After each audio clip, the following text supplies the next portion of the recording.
अस्सलाम वालेकुम रहमतुल्लाहि व बरकातहू। साइनोसाइटिस पेशानी की हड्डी, नाक की बैक साइड और गाल की हड्डी के बीच में स्पेस होता है, खला होता है, जिसे साइनस कहा जाता है। अगर इन साइनस में सोजश हो जाए तो साइनोसाइटिस का मर्ज जाहिर होता है। ये फ्रंटल साइनस है, ये एथमाइड साइनस है नाक की बैक साइड पे, ये एक्सिस साइनस है और ये टर्बिनेट्स है नाक के दोनों साइड पे। अगर इसी तस्वीर को हम साइड से देखें तो ऐसे एथमाइड साइनस बिल्कुल नाक की बैक साइड पे नजर आएंगे। फिर एथमाइड साइनस की पीछे जो सा है स्फीनोइड साइनस होता है। ये तमाम साइनस जो से हैं आपस में रिलेटेड होते हैं, बल्कि तमाम साइनस नाक कान गले के आपस में ताल्लुक रखते हैं। साइनस का अहम काम क्या होता है? अगर साइनस को अंदरूनी तौर पे देखा जाए तो इंटरनली ये कवर्ड होते हैं मिकोजे के साथ, और इसमें बारीक बारीक रेशे होते हैं जिनको सीलिया कहा जाता है और हरकत करते रहते हैं। जो भी आउटसाइडर चीज अंदर साइनस तक पहुंच जाती है, मसलन डस्ट, खुशबू, धुआं, बैक्टीरिया, वायरस, ये सीलिया उसको कैच करके उसके गिर्द म्यूकस बना के उसको धकेल देते हैं नाक की तरफ या हलक की तरफ, जो बलगम की सूरत में निकल जाता है। फिर साइनस का दूसरा अहम काम ये होता है कि ये हवा के दबाव को मेंटेन रखते हैं। जब हम भागते, दौड़ते, खेलते हैं, छलांगे लगाते हैं, सीढ़ियाँ तेज़ी से उतरते हैं, चढ़ते हैं, लिफ्ट में आते जाते हैं, हवाई जहाज में सफ़र करते हैं, पहाड़ी इलाके में जाते हैं या कुएं में नीचे उतरते हैं, ऐसी सूरत में हवा के प्रेशर को ये मेंटेन रखते हैं साइनस। फिर तीसरा अहम काम है टेम्परेचर को मेंटेन रखना। मौसम की तब्दीली की सूरत में ठंडी जगह से गर्म जगह पे आना या गर्म जगह से ठंडी जगह पे जाना, इसके अलावा ठंडे पानी से गर्म पानी से नहाना या अचानक तेज़ हवा का चलना, ऐसी सूरत में साइनस मेंटेन रखते हैं टेम्परेचर को भी और हवा के दबाव को भी, और सीलिया जो सा आउटसाइडर को निकालते हैं। ये काम होता है साइनस का।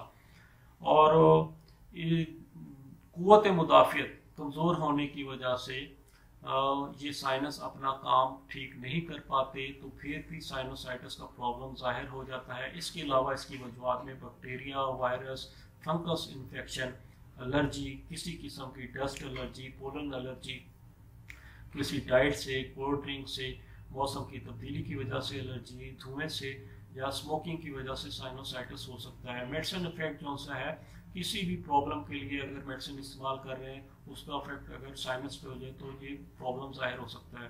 नज़ला ज़ुकाम इसकी वजह बन सकते हैं, नेज़ल पोलिप्स, नाक में गोश्त पड़ जाना, एडिनाइट का मसला, फिर डीएनएस नाक की हड्डी का टेढ़ा होना, ये प्रॉब्लम जो से है ये साइनोसाइटिस का बायस बनते हैं।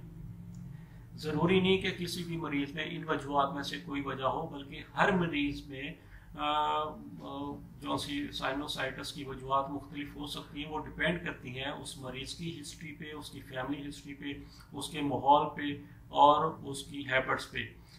इसी लिहाज से हर पेशेंट की मेडिसिन भी मुख्तलिफ होती है दूसरे पेशेंट से, उसकी इनफरादियत को मद्देनज़र रखते हुए मेडिकेशन करनी चाहिए।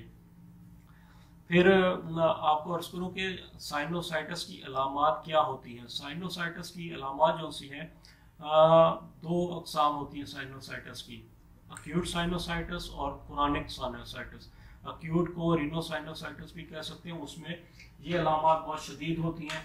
चेहरे में दर्द होती है, पेशानी में दर्द, भारीपन, नाक की जड़ में दर्द, जलन और भारीपन, रुकावट महसूस होती है, बंदिश महसूस होती है। जहाँ दर्द और भारीपन महसूस होता है, मरीज जो सा है वो कहता है कि नाक की जड़ में रुकावट महसूस होती है, वो एथमाइड साइनस की सोजिश की वजह से होती है। फिर हलक में रेशा गिरता है जिसको पीएनडी पोस्ट नेजल ड्रिप कहा जाता है, वो स्फीनोइड साइनस की सोजिश की वजह से होता है और नाक से भी रेशा आता है। ये अलामात होती हैं। फिर ये दर्द जो सी है, ये झटका लगने से, चलने फिरने से, धमक की वजह से दर्द में इजाफा हो जाता है और दर्द ऐसे धड़कनदार दर्द महसूस होती है। मरीज कहता है कि स्मेल नहीं महसूस होती है और ये भी कंप्लेन करता है कि अपने ही सांस से बैड स्मेल महसूस होती है। हलक में रेशा गिरने की वजह से हलक खराब होता है, बुखार होना शुरू हो जाता है। ये अलामात अक्यूट साइनोसाइटिस में होती हैं। जबकि क्रॉनिक साइनोसाइटिस में ये अलामात बरकरार रहती हैं, बुखार खांसी वगैरह ठीक हो जाती है। इसमें भारीपन जकड़न महसूस होती है, मरीज कहता है जुकाम रुक गया है, और फिर जो सा है किसी बदपरहेजी की वजह से ये प्रॉब्लम साइनोसाइटिस की शिद्दत अख्तियार कर जाती है। ये अलामात होती हैं। फिर टर्बाइन्स कौन सी हैं, इनके प्रॉब्लम्स होते हैं। टर्बाइन्स के बारे में अर्ज कर दूं, टर्मिनल्स जो से हैं वो ऐसे नजर आते हैं, नाक के टर्मिनल्स जो से हैं ऐसे नजर आते हैं दोनों साइड पे। इसको मजीद वजाहत से देखा जाए, ये नाक के टर्मिनेट्स हैं, 1 2 3 एक साइड के, 1 2 3 3 एक साइड पे।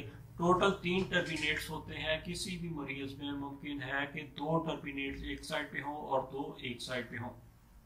टर्मिनेट्स को अगर हम मजीद वजाहत से देखें, ये देखें, ये टर्मिनेट है एक, और ये इसी टर्मिनेट्स को मजीद वजाहत से दिखाया गया है स्ट्रक्चर को। ज़रूरी नहीं कि टर्मिनेट्स इसी शेप में हो, मुख्तलिफ अफराद में इनकी शेप मुख्तलिफ हो सकती है। ये मुमकिन शेप मुमकिन है किसी भी फर्द में। ये मुख्तलिफ अशकाल हैं टर्मिनेट्स की जी, लेकिन इनमें सबसे ज़्यादा आइडियल जो टर्मिनेट्स मैं समझता हूँ, सबसे बेहतरीन टर्मिनेट वो ये है। ये टर्मिनेट सबसे बेहतर टर्मिनेट है, और ये टर्मिनेट फ्रंट साइड से ऐसे नज़र आते हैं, और अगर हम इन्हीं को साइड से देखा जाए तो ये टर्मिनेट ऐसे नज़र आते हैं। ये इतने लंबे होते हैं बैक साइड पे, ये जहाँ से जहाँ तक। ये ग्रीन कलर का जो शेडो है ये टर्मिनेट है। इनमें सोजश हो जाने की सूरत में साइनोसाइटिस हो सकता है। ये इंफीरियर टर्मिनेट है, ये मिडल है, ये सुपीरियर है।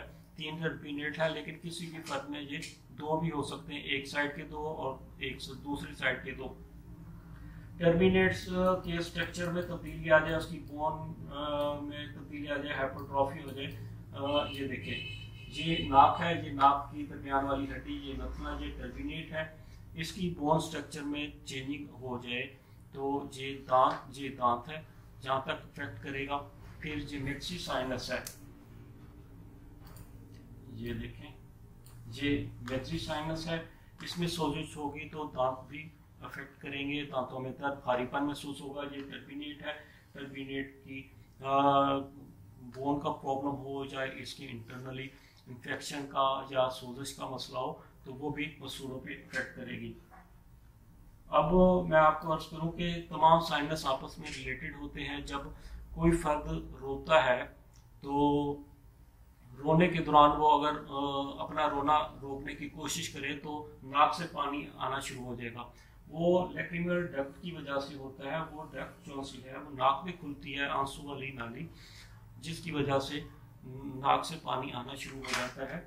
और इसी तरह ये देखें, ये कान का स्ट्रक्चर जो सा मिक्सी साइनस के साथ रिलेटेड है। कहने का मकसद ये है कि तमाम साइनस आपस में ताल्लुक़ रखते हैं, और साइनोसाइटिस की सूरत में आंखों पे भी इफेक्ट हो सकता है, कानों पे भी इफेक्ट हो सकता है, गले पे भी हो सकता है। इसके अलावा जो सा मेडिकेशन के बारे में मैं अर्ज करूँ कि होम्योपैथिक में साइनोसाइटिस मुकम्मल तौर पे ठीक होना मुमकिन है अल्लाह के फजल से। और सेल्फ मेडिकेशन ना करें। सेल्फ मेडिकेशन के साथ केस कॉम्प्लिकेशन का शिकार हो जाता है और कॉम्प्लिकेटेड हो जाता है। उस सूरत में सही दवा का इंतखाब जो सा वो रिजल्ट नहीं देता जो उसे देना चाहिए। हर मरीज़ की मेडिसिन मुख्तलिफ होती है, उसकी इनफरादी सूरत हाल को मद्देनज़र रखते हुए, और बेहतर है कि सही ट्रीटमेंट करवाया जाए, सेल्फ मेडिकेशन से बचा जाए। डायग्नोस के सिलसिले में मैं अर्ज करूँ, आप सीटी स्कैन करवा सकते हैं, एक्सरे करा सकते हैं, और रिनोस्कोपी भी करवा सकते हैं।